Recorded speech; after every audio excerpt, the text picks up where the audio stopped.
Rugby Run, when I was out there, it was one office and one shipping container, and there was 4 or 5 of us in that office, and by the time we finished out there, it was constructed permanent office and a full solar farm, and this place is the same.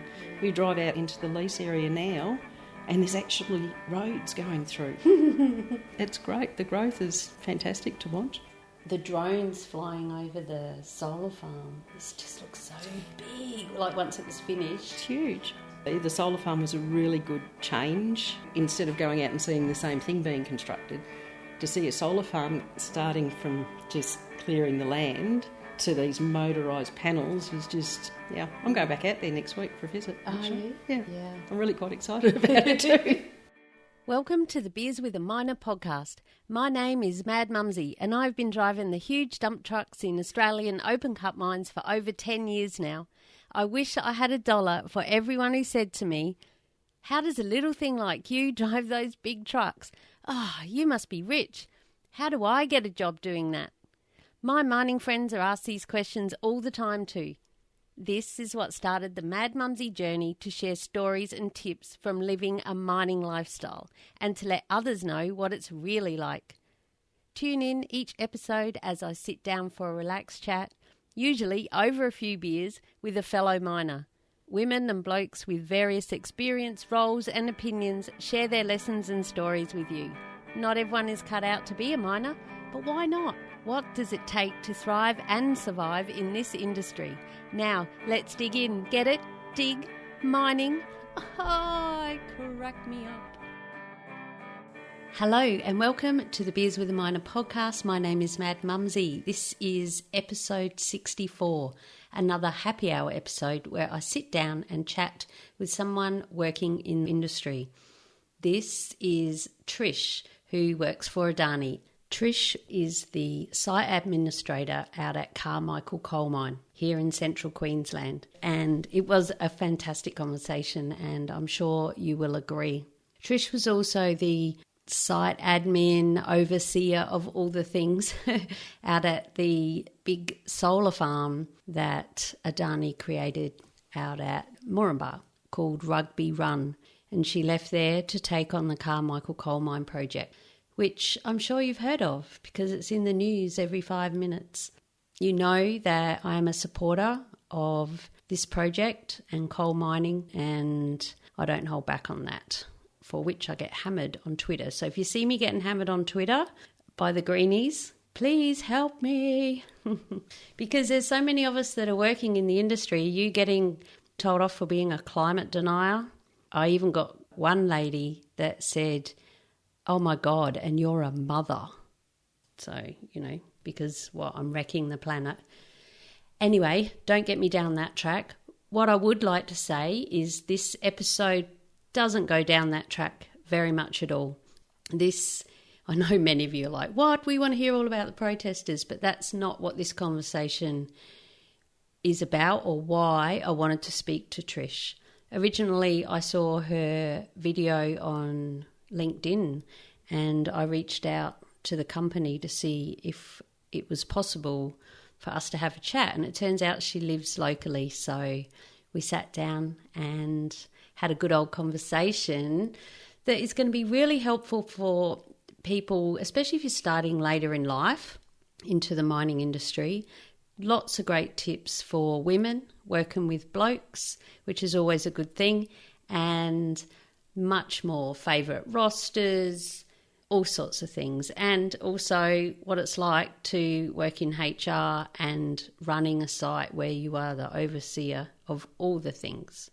Setting up a new camp, setting up everything, getting people inducted, accommodation, you're on call to everybody. So sit back and relax, and I hope that you enjoy this conversation as much as we did. Now let's dig in. Get it? Dig. Mining. Ha, ha, ha. I crack me up still. 64 episodes. Here we go. So I am here with Trish.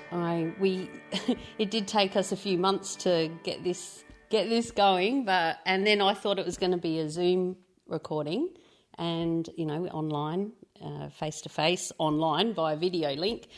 And then you said, oh, it'd be good if we could meet up. I'm in Mackay. I'm like, oh, what? You're in Mackay? Okay, so here we are at your place. Welcome to the podcast, Trish. And welcome to my home in Mackay. Oh, so nice. As soon as I walked in, I'm like, oh, this is nice. I feel very at home here. Yeah. How long have you lived here? Since 2012, we moved into this one. Yeah. We both spend a lot of time away, so coming home to here is lovely. It's not a lot of maintenance, it's a lot of relaxation. That's what we want, isn't it? Absolutely. Yeah, in between the hard bits. We work hard, so to come home and have this is lovely. Yeah. Initial question. As this podcast is called the Beers with a Miner podcast, I like to start these happy hour episodes with my guests sharing their favourite beverage and also their favourite time to enjoy it. What is yours, Trish? Well, considering you're standing in front of our daily bar, I am. You are also standing in front of the bar fridge, which is at your knees, I'm going to say I really don't have any restrictions. I look daily and I think I'll have, and more often than not, it'll be a vodka, but then I'll go gin, maybe beers, but not every day. And when you have a vodka and a gin, how do you have it? Just straight out of the bottle or? In a brown paper bag. My vodka is lime and tonic, and my gin is lime and tonic as well, surprisingly. So there you go. Tall or short glass? Tall. Tall. Oh, like a tall, and I like a straw. But I do have stainless straws, so... I was going to say, you got plastic straw? No, I've got stainless straws. Wow. And they get washed, Stainless straw, do they come up clean enough, do you reckon, or do they get a bit feral on the inside? No, straight in through the dishwasher, in the cleaning drawer, in the cutlery drawer. Yeah. Good as gold. Kill it with the vodka on the way up anyway. Well, if there was any, you don't want it to lose too much flavour, do you? No, it's lovely. Yeah. And so your favourite time to have a drink?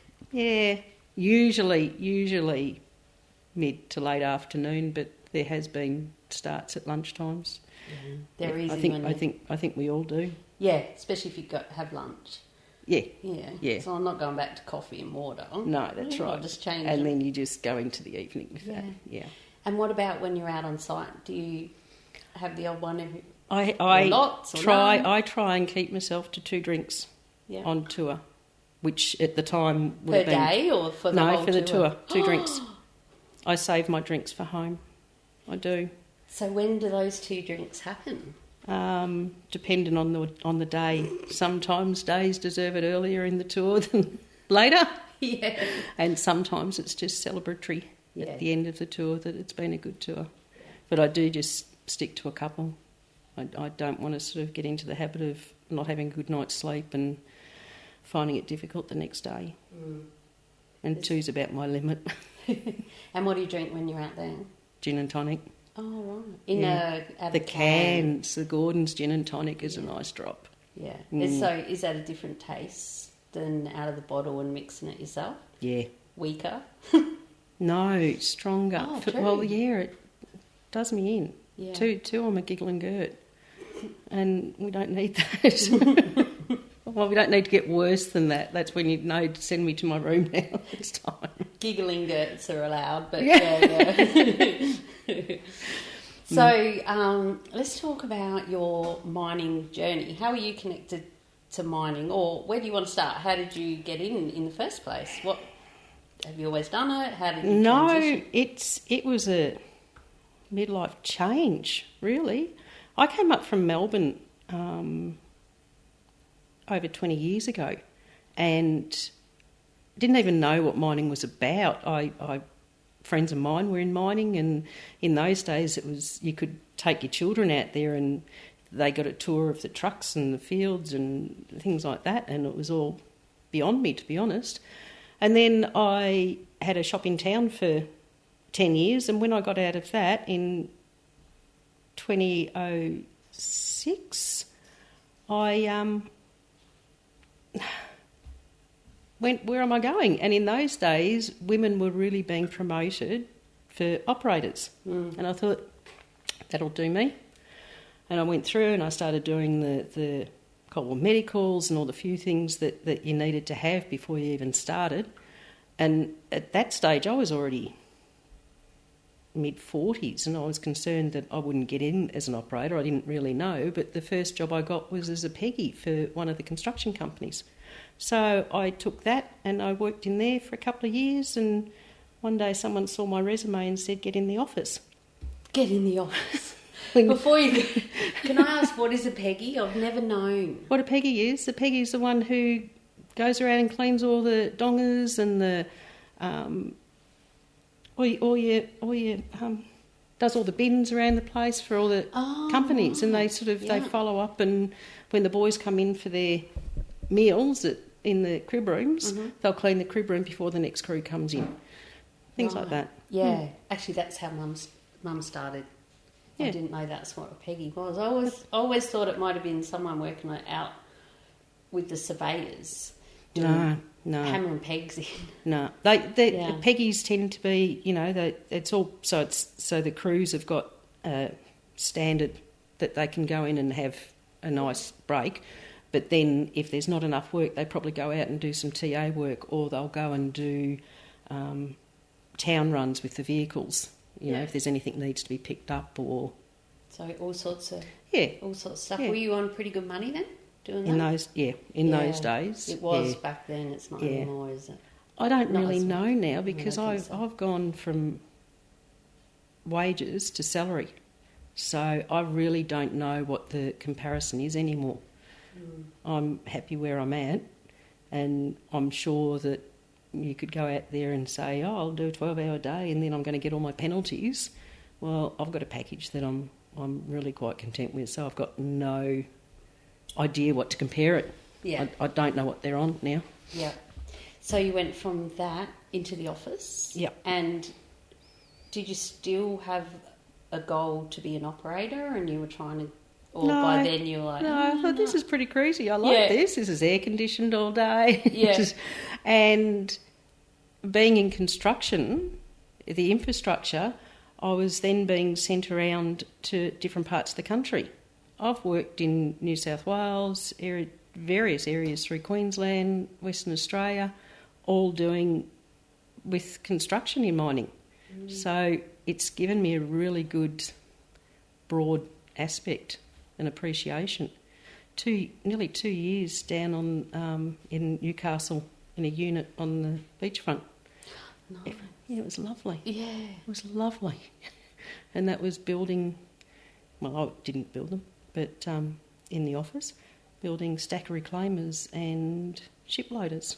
Yep. Yeah? Yep. I went down there with my ex-sister-in-law, still one of my besties, and she was living just north of there, and so we stayed in Newcastle in some motel that had the longest hallway. It was a Stephen King movie for sure. It had mirrors at the end as well, so you'd come home after a few drinks and dinner, we're like, this is creepy, and then in the morning we went down and had breakfast, as you do, and I was walking back. I'll never forget the feeling.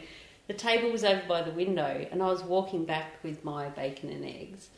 I'm like, there's a ship going past. Paula, look at that. That's something out of Life of Brian, or one of those ones, isn't it, when the ship goes through the... Yeah, so, that's right. So that was right, must have been at the harbour in Newcastle. What sort of ship was it? It was like a big coal ship. Okay, yeah. It was massive. Yep. It was just crazy. Yep. It was cool, though. I've never forgotten that moment. So you, in the office, helping to... is it logistics? No, I started... The first time I was a site administrator, then a project administrator, then became a cost controller, and that's when the invoicing and all the commercials came in. And now I'm site administrator, but for a full mine, whereas before it was for construction or maintenance jobs. Yeah. So you literally run a small business for a very short period of time, you build it up, and then you have to close it out. Whereas now, with operations, it's ongoing. Yeah. And would you like to share which site you're working at with us, please?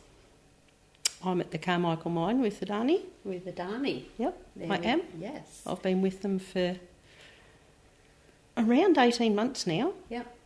and I love it. We built a solar farm. That's when I first started with them. We built the solar farm out of Moranbah. I didn't personally build it, but You're a big part of it. I was a big part of it. Yeah. I did Is a that Rugby Run? That's Rugby Yeah, Run. yeah. Mm. And I'm very proud of that too.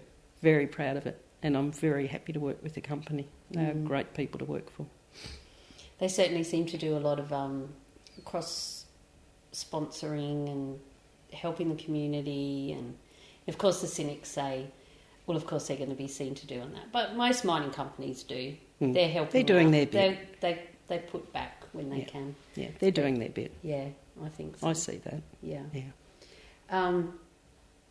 So we already had a conversation about this before we started, but we've chosen not to go down the whole protester route.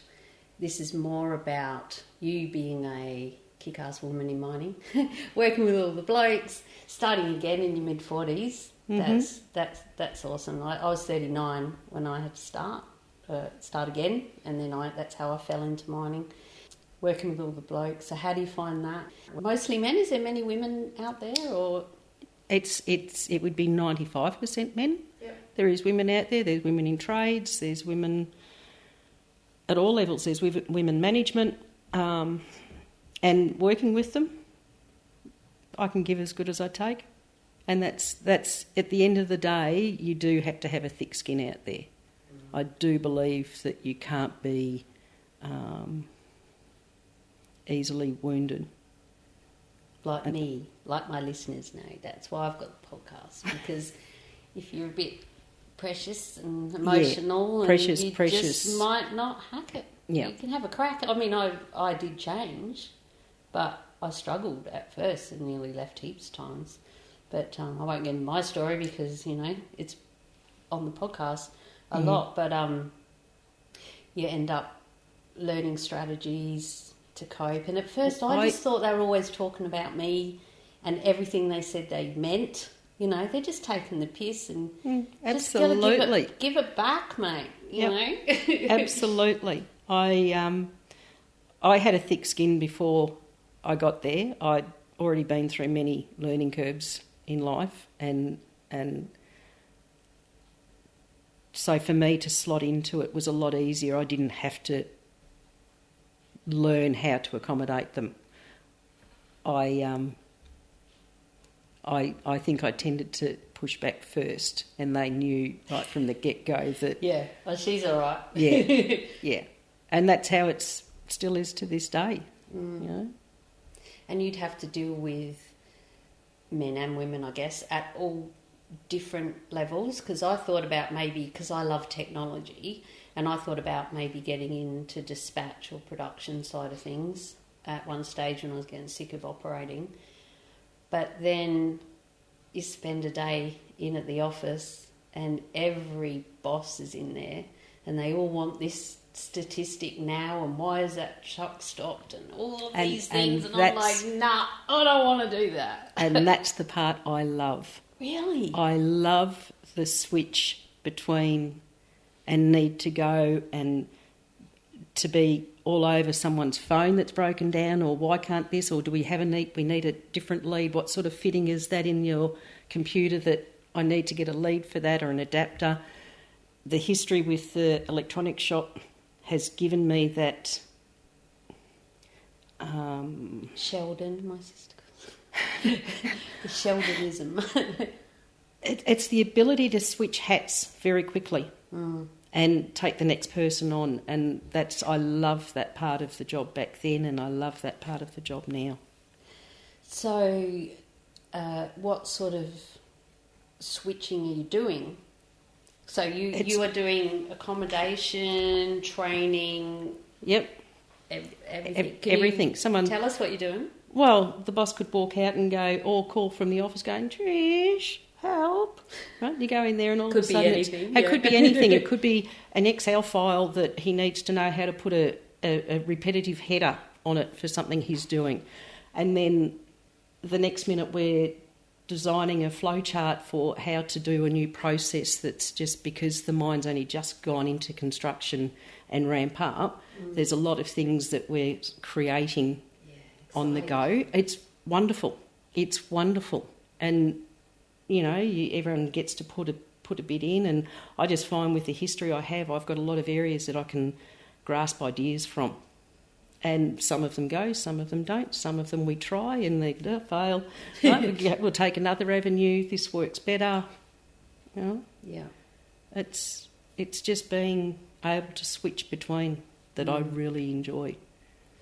Do you have to book people in for their accommodation and stuff, or Absolutely. are there other people that do that? There's 4 of us that are in a rolling roster that handle all the site admin, and that's all 4. Yeah, yeah. We have 2 on at a time, and it's a case of anywhere between, like for all the onboarding, there's the legislations of what's required for people to be on a mine site, have to have certain documents. So much, yeah. And it has to be correct and it has to be current and you have to be aware when they're expiring. So all these things are falling into place to get them, firstly, to be inducted.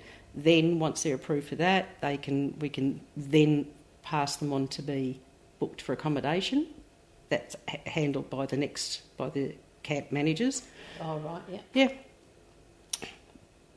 It's all part of a process and a flow that's getting together, and we're getting there pretty good. Yeah. So how many would be out there now, do you reckon? About 150. Yeah. Might be more. Probably comes and goes too. It does. You have contractors that just come on and go. And yeah, we've got constant civils out there at the moment, but then there's more construction coming up with different trucks being put together and shovels and lots. Yeah, well, because all the machines are starting to come together, yeah. Mm. I was going out with a fella who started at a mine that was just opening, and they just had a shipping container. That's where everything happened. The OCE was in there, everyone was in there. Then the first, I think, 3 or 4 weeks, they were putting chairs together and stuff. They helped. They were like his digger operator. They didn't dig anything. They hadn't had the actual approval to. That's exactly when you're starting something from scratch, and the solar farm was just like that. All the previous jobs were like that. With the mine, because they had exploration, I've only been out that site for 6-8 months, so it's already been through many stages already.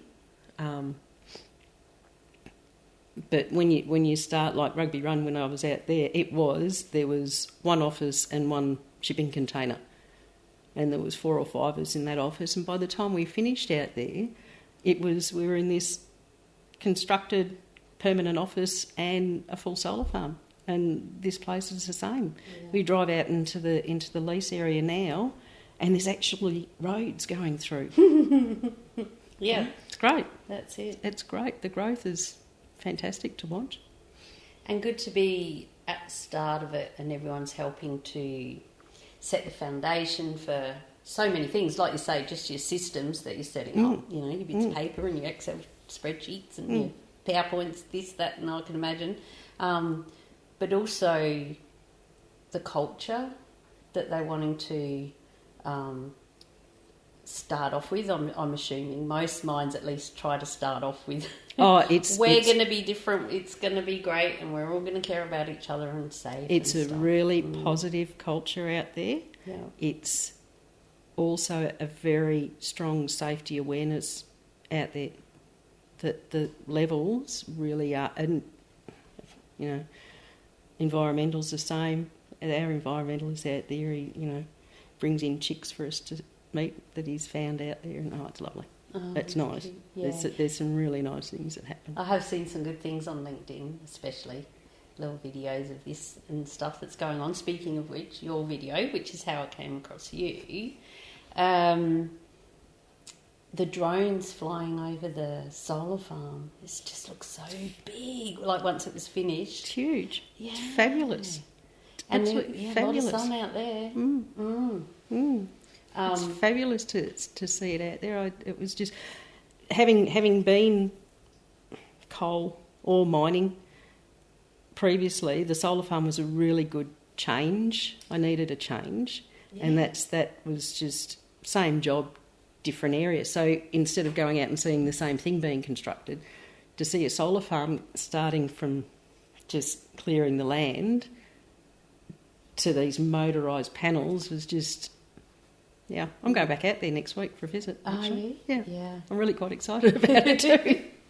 So the motorised side, they follow the sun, don't Yeah. they? I assume they would. Yeah. Yeah. Wow. And no holes? They don't have to dig holes, really, do they? They just whack it on top of the ground. Yeah. That's exactly right. Yeah. Cool stuff. It's amazing. Like, we see houses built, and that's pretty cool. We see units, blocks being built, that's pretty cool, shopping centres. But these things are just such a big area, and to drive around and see how it just goes on. Yeah. It's a really good part of the job. Up where I live, we got a new mobile phone tower, the NBN tower. And it was like, so excited watching it going up and getting higher and higher, and it's so close to my house, so I got internet. Yes, keep going, guys, you can do it. We used to have to stand out the front of our pub on the high bit of the road on one leg with your phone up just to send a message to say, hey, I'm at the pub. Yeah. Yeah, and then, which was ridiculous, half an hour out of a big town. Oh, absolutely. That's the biggest drawback of working remotely is comms. That's the biggest drawback. So how did they do it out at Rugby Run? Did you just have two ways or? No, I was so lucky. It's supposed to be, I was always led to believe it was mostly Telstra out there, and I have Optus. Right? So we get out there, and here's Trish on the phone all the time. And everyone's going, how can you get coverage? Right? There was no coverage for Telstra out there. That's unusual. It was really unusual, and I bought a dongle for my phone, and we worked around it, and we got the coverage in the end, and everything was fine. And now out at Carmichael, it's totally the opposite. So, do you have two phones, an Optus and a Telstra? Actually, you do have two phones, don't you? Three. I have 3 phones, but that's just because I've just bought a dual SIM phone. And that's what you said you had, dual SIM phone. Yes. I think my sister's got one of those and got totally bamboozled. Well, I am just trying to remember which SIM card I put in which slot. So I tend to sort of just hit reply, and I never know which number has replied to someone. So then that's what happened with us the other day. Yeah, because my initial was, hi, it's me, as per our on this number through, your people. And then I got an answer from a random number back saying, oh, yeah, okay. And I'm like, I'm just checking. This is you, Trish, isn't it? And I thought, it must sound so stupid. But I thought it might have been a work phone, like you were on side. It's just a case of it's all in the one phone, and I'm just learning. I literally have had that phone for a week. And I've only just got I haven't even transferred the numbers over properly yet or anything. I was going back out to work, and I thought it's been really quite frustrating for me to have everything into a phone that we don't have comms out there, but have to operate a phone that I need to for work. And so I got that new phone, and I'm still in the process of learning. Yeah. So what is the purpose of a dual SIM phone? Would one SIM card be family and the other be work or something? You wouldn't want to get pissed on your... hit reply on the wrong one. For me, the purpose is I have a contract with Optus. All my family know my Optus number. Everything works Australia-wide with the Optus number. I get out to work and it doesn't work. So even if I use diversion, I have to have a Telstra SIM for it to divert to. And that works, but then running 2 phones to make it work was just... You look like a drug dealer or a prostitute. And I felt like I was spending half It always looks weird, doesn't it? Like, oh. I felt like I was spending half my time putting a phone on charge back and forth between the two. There's that too, Yeah. And see, the work phone, I needed to be, because we use Jezzy for the journey management, right, and that uses GPS, I had to have a phone that was actually in coverage area to be working.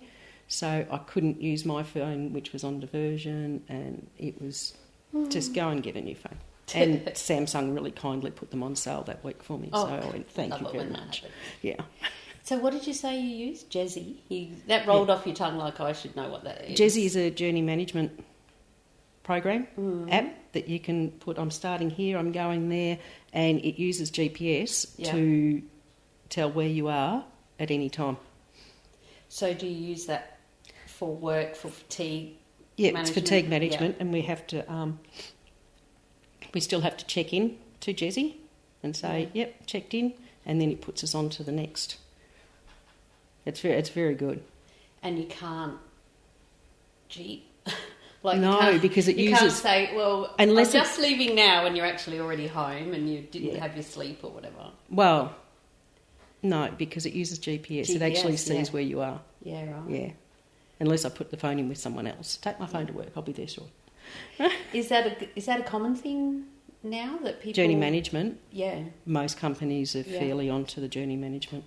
Yeah. Because I know I've had to write out a plan of what I'm going to do and sign it, and then it's meant to be up to us whether we do it or not. But I've never had an app that follows me to ensure that I'm doing it correctly.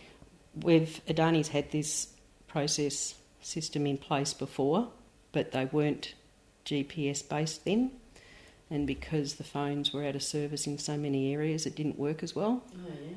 So they did go to the manual process, and we had to send a text in and let people know when we were getting at spots. Yep. And it was all checked off on the board. They really do make sure their staff are travelling okay. That's good. So much so that I did get into town one night and I did forget to call, and I had a bad day, and my husband and I went up to the local and we did have a few drinks, and a couple of hours later there was a search party out for me, and I was in a lot of... There was all these messages. We've been at the pub. Not a good move. Not a good So move. there's a note to anyone listening who is about to go into using that, is just make sure you do it properly. Yeah. Yeah. And there's a reason for it. It's safety. Mm-hmm. Yeah. It's a duty of care. Yeah. Right? And they do follow through on that duty of care. And I will never, ever forget to call in again. It's like I've known a few people that have left their isolation locks on machines, got all the way back up to Townsville or somewhere. Yeah, well, you've got to come back. Yeah, and that's how it is. Yeah. It's a... And he's never done it since. Well, you wouldn't, would No. you? No. Yeah, it's not a good idea. Now for a word from our sponsor, Julia Hartman and the Bantax Accounting Group. Julia's my awesome accountant. She's written 2 books with financial expert Noel Whittaker, and she's got a passion to help us miners make the most out of our hard-earned cash. She's got heaps of tips and make sure that we get every cent we are meant to get, and is right on the ball with everything. If you head to bantax.com.au/miners, that's BANTACS, you can download a free booklet, all just for us miners. And there's also a spreadsheet in there that helps you check off what tools you have for your trade, like your isolation lock, work boots, 7 shirts, all of these sorts of things, and you can weigh them up and it'll tell you if you qualify weight-wise to claim your trips out to work. And that's just one of the things that they've got over there. So I strongly urge you to head to bantax.com.au/miners and see what they can do, and find your nearest office as we come up to tax time. They're really on the ball, know what's going on with the tax department, and there's heaps of other free information like property investing. If you really plan on doing some great things with your money, you want to do that, right?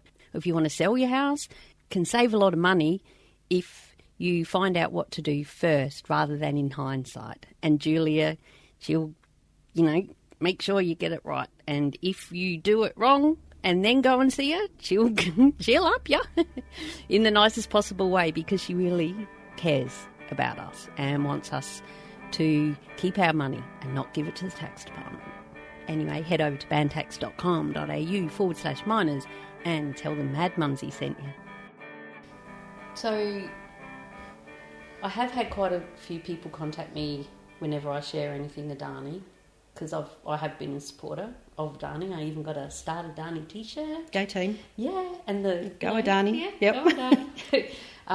And the episode where I recorded the Go Galilee Basin rally that then went out to Claremont, with Bob Brown and all these clowns that come up here. And don't get me started on that. No. We're not about that. But We're not going there. No, we're not going there. But people ask me, and I've shared whenever they open up a new contractor Portal. on the portal. Yep. Yeah, so I've shared three portals. There's a port portal. I love saying that. A jobs portal and a contract portal. Yep. So whenever I see anything, I share that. So people have asked me if there's going to be any clean skin roles out there when they do start actually operating, and I say, well, I don't know. They're not at that stage yet anyway. It's still in construction as far as I know. So, but, keep your eyes out, and if I know, I'll let you know. Do you know anything about that? No, I don't. Yeah. I know nothing about it. I do the same thing really as you, and I just tell people to... What? You're a podcaster? No. No. No, as in the links to follow. Yeah. Follow Adani Australia on Facebook. They quite often, there's a link there that just constantly tells you who they're sort of looking for that week. The Carmichael Jobs email web, and I really don't have much to do with that side. That's HR, that's out of Townsville and now Rocky, that we sort of focus on who's already been brought on board. So it's not an area I touch. Yeah. You don't know? No. No, not you don't know. You don't. Why wouldn't you want to touch? Have you ever been in that side of it, HR, having to hire people, or with anyone in your journey? Previously, yes. Yeah. Previously. What are your thoughts on that? Do you like it, or... No, it's not my preferred job. I think it'd be a very difficult job to do in large scale. And yeah, I'm quite happy to let someone else handle that. They can give me the package of this is who we're putting on board, and then I can go through the process. The decision side is probably for someone 20 years younger than me. But you're wise and know how people can actually turn out. And wise is being stress-free in life also. And choosing to take the path that you really want to do. Yeah, to step back. That's right. and just do the little cogs. I like the little cogs now. They're good. Yeah. That's where I like to sit. I actually applied for quite a few HR roles because I'm actually out of mining now. Yep. Been about a year. I just talk about it. You can't... What did someone say? Oh, the last guy I interviewed, Buck, he said, you can take the miner out of the mines, but you can't take mining out of the miner.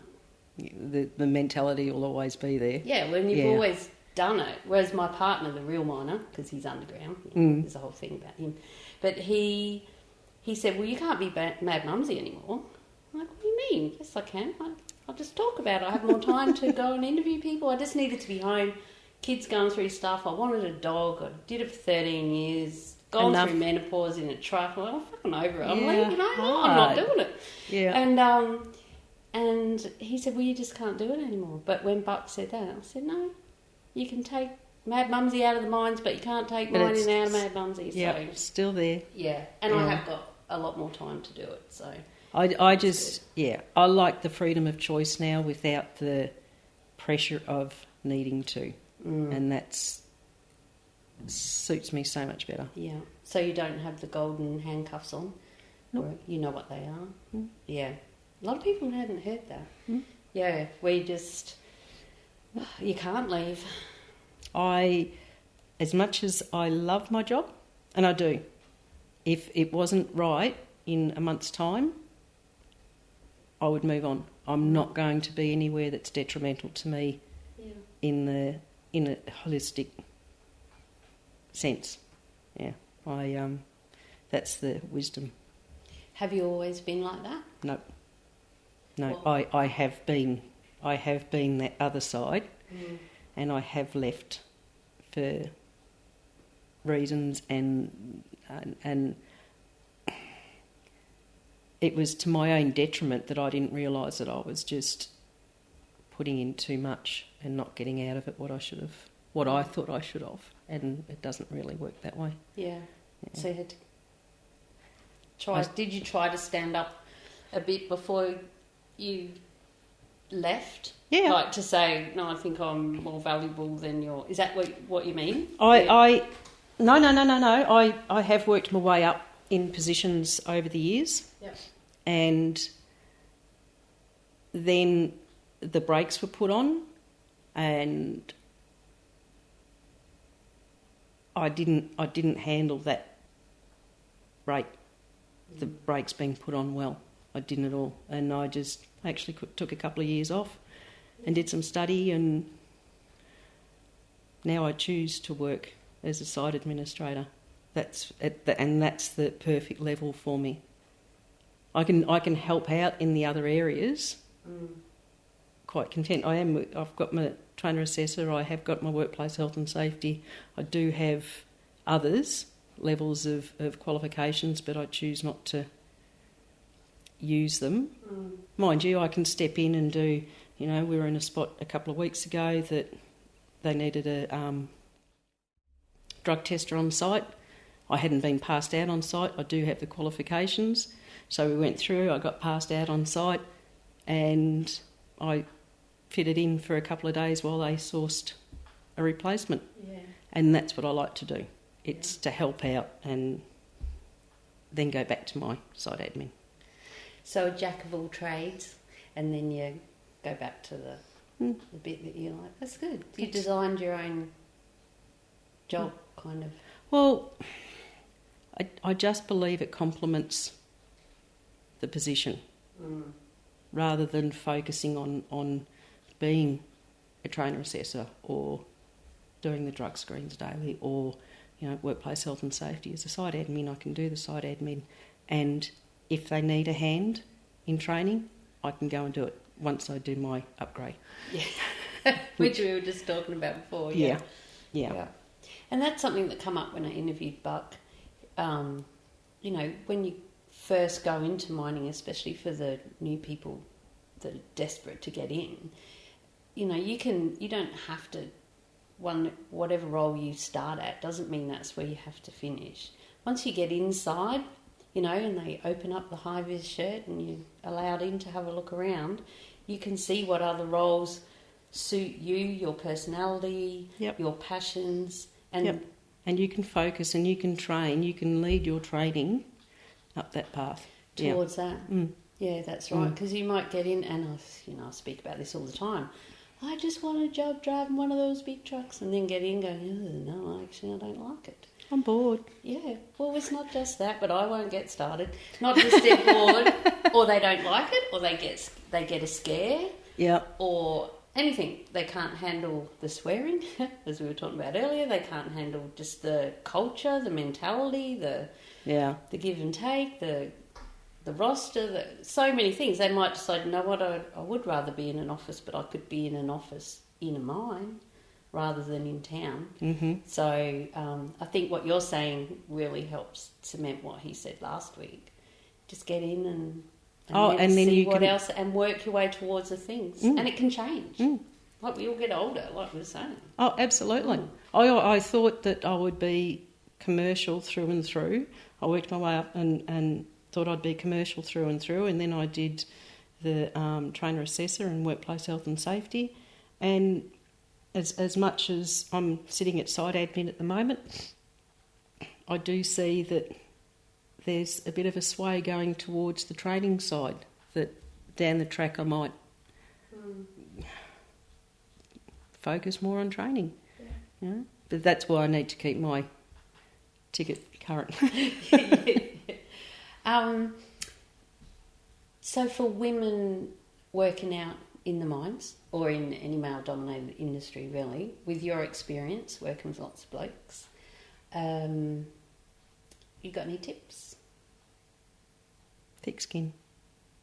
Water off a duck's back. That's my tip. Yeah. It's just everything's got to be water off a duck's back. If you're too sensitive, then you're not going to last long and you're not going to like it. Mm. And I think it's the not going to like it bit that's the hardest. Especially... I struggled a lot, and I know others that have, but you can grow that skin. You can become thicker as well. Or it's either become thicker or just deflect it. Whatever your tools are to use it. Yeah, that's right. Because I had a big thing, and I think I've spoken about this before, but my whole life really felt like I've never fitted in, and wasn't one of the cool kids and all that. Black sheep. Yeah, but I wasn't even a cool black sheep. I was just like nothing. I don't know. That's anyway. Mate, I'm the cool black sheep. Yeah, I know. You and my friend Christy, she's cool. Like, just yeah. Yeah, but I always wanted everyone to like me because I see myself as just being a nice person, and I'm quite spiritual and loving and open, and I'm the sort of person that trusts everyone first until they mess up, and then whereas I've got friends, and I'm sure you're like this. No, you've got to prove yourself to me first. Not more always. Than being not always like that. No? Oh, mate, I was the one that Mum was worried about running off with some man talking to me down the street because I would talk to everyone. Yeah. It's life lessons that's done that. That's done it. Yeah. There's been some pretty sad life lessons that you just go, nowadays you prove first. Yeah. That's probably what's happened to me too, actually. And looking back is the last 20 years there's been a lot of things like that, and that changes you. Absolutely. As you get older, that's right. The toughest thing with that is that people who don't know your history don't know the reason why you hold off. Yeah, or why saying that in that way or something is going to make me cry again. Or what's wrong with her? Well, shit, okay, I didn't know that. And you can't. No, you tell everyone in the world, now hang on, here I come. Now you need to know my whole life story so we can get on. You've got to figure out ways to make that happen. Yeah. But as soon as I decided that not everyone has to like me, they can either... I just started when I had, especially at one site, it wasn't good at all. This is when I started the podcast. And I'd just walk away and go, oh, you're just one of them. It was like 80-20 rule. You hear that a lot. Yep. But mine was 80% of people like me because I'm nice, And I had a lot in common, especially the blokes, footy and cricket and I rode motorbikes all my life and blah, blah, blah. Don't mind swearing, having a beer, And then there'd be the other ones like, she's just weird and freak or whatever. And do you know what? Yeah, I am. Exactly. But that's the part I like. That's it. Own who you are. Absolutely. Whoever that is, And then, so I'd just walk away and go, 20%. Just one of the 20%ers. and I started laughing when people gave me anything that made me feel bad about myself. I'm like, 20%, Yeah. Well, it changed my life out there, really. Once you're happy with yourself, as long as you can lie straight in bed at night and like who you are, it's really everyone else's their own issues. Yeah. That's how I see it anyway. I know I'm a good person. I know I do the right things at the end of the day. I know certain things light my fuse sooner than others, and that's life experiences that's created that. You might see something that gives you a red flag and it's in my mind, or it's not, but it's there. We are who we are. We are what our life's been. And that goes for blokes as well. It's not just the women, because the crew, I always talk about crews being like a family. but you don't necessarily like everyone in your family, especially extended family. You know, there's always I say things like, you know, the arsehole cousin and the crazy alcoholic uncle we have or whatever. We have the same as well. The crews are like that. All crews. Yeah, absolutely. We have people that are going through home issues and this or that, and you just embrace it as being that's who they are, and they're in a tough spot at the moment. So, you know, be there, and they've been there for me too at times. It's nice. Yeah, it's a good crew out there too. Yeah, it's good when you're on a crew and you feel people have got your back, and that's when I started coming out behind my Mad Mumsy cartoon character. The side I was on, they fully supported everything I was doing. I was even allowed to go and take photos and stuff, which is huge, as you know. And as soon as I went back, as soon as I went there, I went and saw the mine manager and said, look, this is what I do, because I write for Shift Miner magazine as well, and I've got a podcast, but I just say this one band camp and this one cranky dozer driver, you know. I don't really say where I've worked and stuff. People know. But that's that confidence thing again. I was starting to be proud of what Mad Mumsy was doing, and plus bloody mum saying Leanne all the way through when I interviewed her. Yeah, busted. Yeah, but it's because I went to a crew that was like that really supportive family, you know. And you just... I say in the podcast quite a bit is if someone's cranky at you like the dozer driver up on the dump and you don't know what's going on in their life, and don't take it personally. It doesn't mean they hate you and your shit driver. You know, they're just having a bad day and they're mad at everyone. So just give them some space. That's right. Leave them alone. A chat and see if they might need a chat, you know. Especially absolutely. Yeah, absolutely. That "Are you okay?" is the best thing ever. It's so easy to know, and I do it quite often. There's people at work, and you know what their history is, or something's going on, and you can just send them this little text that says, "Are you okay?" And you get a reply that says, "Talk to you later." You go, "Yeah, we're having a drink tonight." Yeah, and that's one of those 2 drinks. Yeah, sometimes sometimes that's exactly what it is. Or you catch up in the afternoon, and you know you'll just have a 10-minute chat and. Yeah, or you sit down at the mess and have tea together. Something. But then, you know, it's usually people around. Yeah. Depends what it is. Yeah. Oh, that's cool. All right. Well, I've got a couple of other questions that are a bit... Unless you've got anything else you want to say about women and all that. I think we kind of went down that tunnel pretty good, didn't we? Mate, I've done it on my own I did 20 years as a single mum. Yeah. Something like that. And women can, if they want to get up and make it happen, they can. That's really, really, at the end of the day, it's up to ourselves where we want to get to in life. Yeah, totally agree. Okay, got some shorter questions. Okay. Well, they don't have to be short. What's your favourite roster? And also, what rosters have you done? What's some of the worst? It depends really where I'm working, because the travel time makes a huge difference. I really do like 7 on 7 off. That's lovely for home life. Do you, as site admin, all day shift? Yes. Yeah. Straight have you days. ever done nights?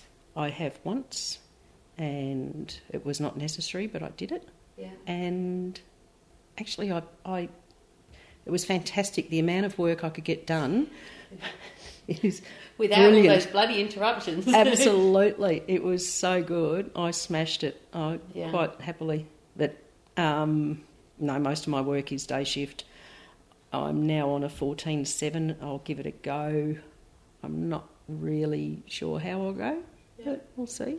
You know, the 7 off's quite nice. Yeah. That's unusual, although construction's different, isn't it? Yeah, and it's also, see, we're talking around a 6-hour drive time. So 7 on 7 off has lost a lot in travel. Yeah. That's where we've gone to the 14/7. So right. I said I'll give it a go. Yeah. Is it 6 hours to get out there from here? Yeah. So which way do you go from Mackay to get out to Carmichael? Straight through Moranbah, straight to the end to Claremont. Yeah. Turn right. Turn right? I always thought it Go was up left towards and Mount then Isa. along a bit. Yeah. And and then you head north again. Yep. Up near Alpha, sort of. I don't know. Alpha's- No, Alpha's south. Yeah, I I'm always pretty thought sure it was Alpha's out around Alpha. south. I should have looked on the map. Yeah.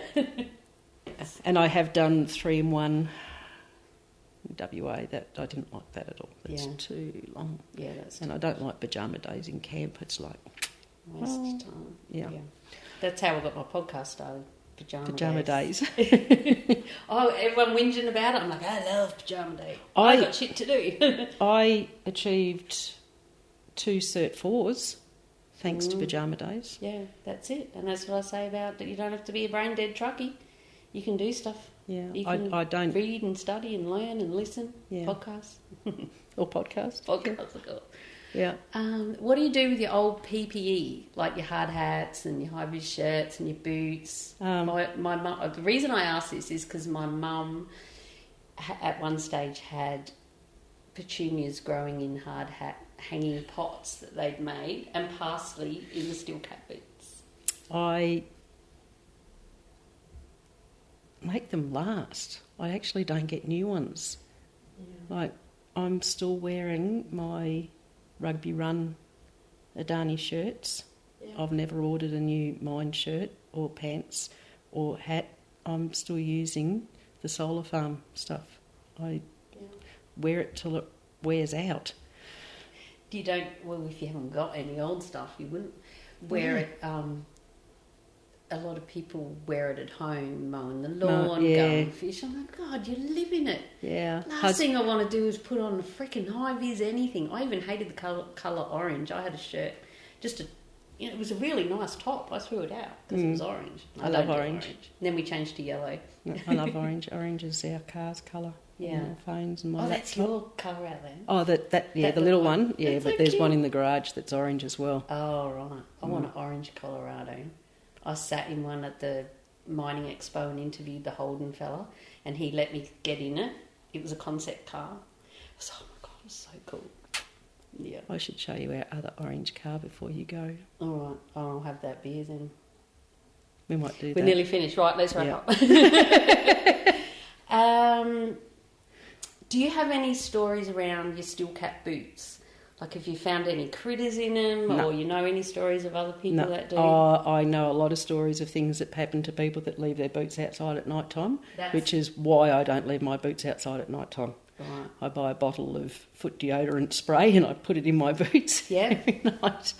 Yeah, there's a lot of things that happen with boots that. There is. Yeah. Well, come on. What? Oh, I just know that people pick up like a toad or anything that's around that. Yeah. And they put in their boots and you hear them, and it's not going to happen to me. I had this conversation with my sister, and she said, always check inside your boots. And what do? Stick our bloody hand in there to see if there's anything in there that might bite us. Yeah, and there can be snakes in there. And like we've got some fairly wild critters out on sites, and they all go in there to be cosy. Yeah. No, not going there. That's what I said. Got foot deodorant spray goes in my boots. Yeah, I always left mine inside too. We had one guy who had a green tree frog in there, but he didn't know. It just felt a bit weird, and it had it in there right through till first crib. And I love my frogs, and he took it out, and he's like, I knew there was this poor frog was all wrinkled up, and I'm like, give it to me. Splash water on it. Let it go.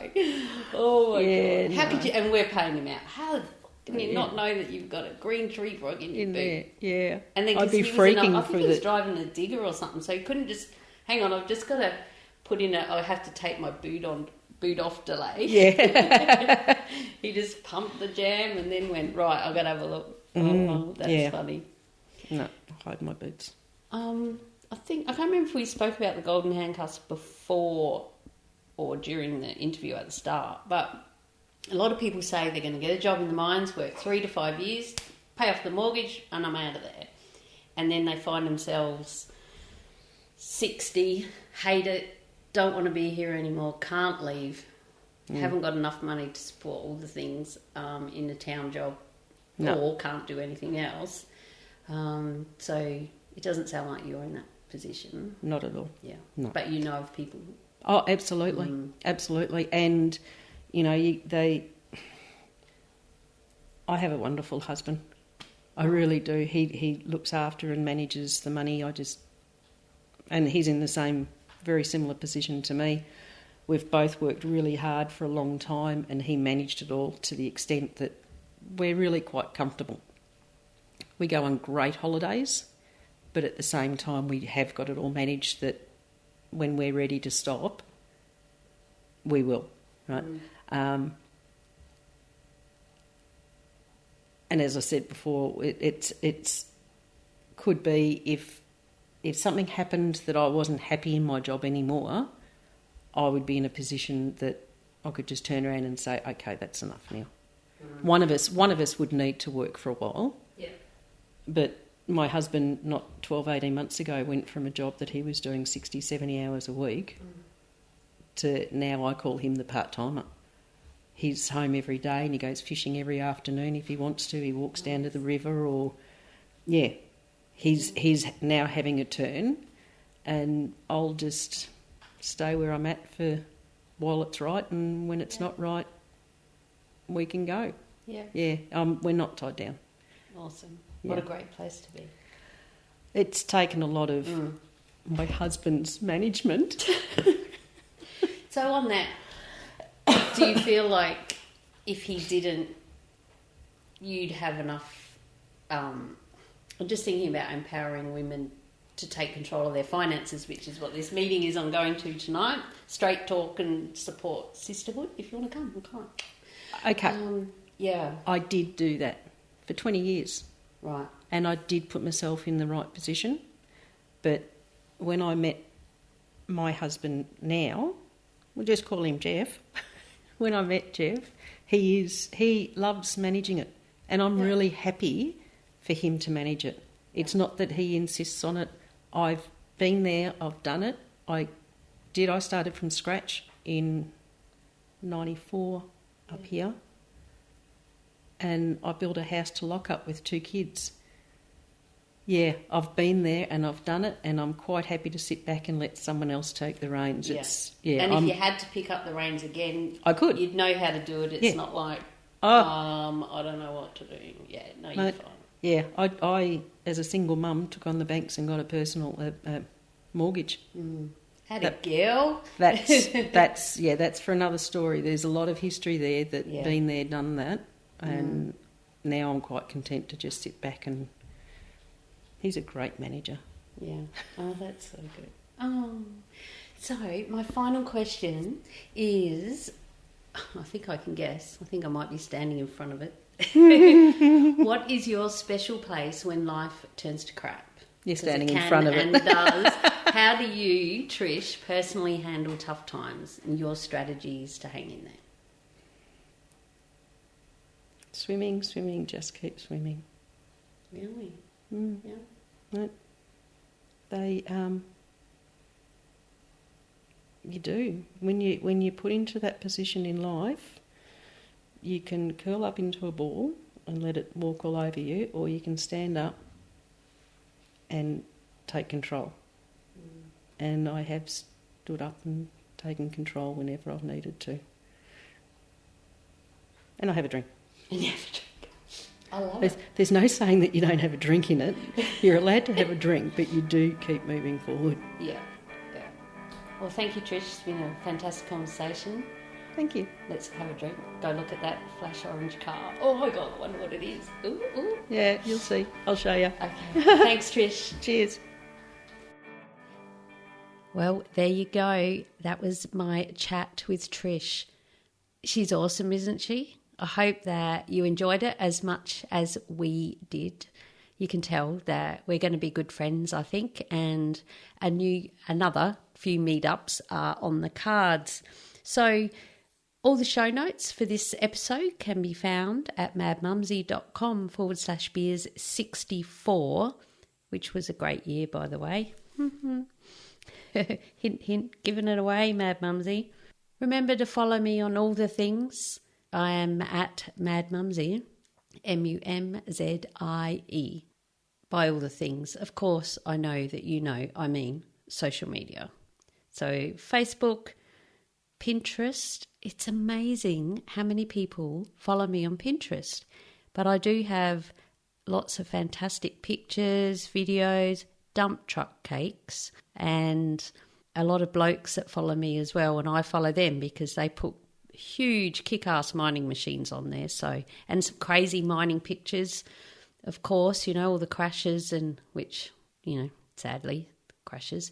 But just really unsafe stuff, that mainly from overseas, and just interesting, fun little things. So follow me over on Pinterest, and of course Facebook, Instagram, YouTube, all the things. LinkedIn, Leanne Drew, Drew. Yeah, that's me. That's my name. So until next time, stay safe, be real, be special, and have fun, for we only live once. Cheers. Now I'm off to pick up my grandson from work and try and get home before a really big storm is going to hit us. Finally, a little bit of wet season coming along. Stay safe. Remember, if it's flooded, forget it.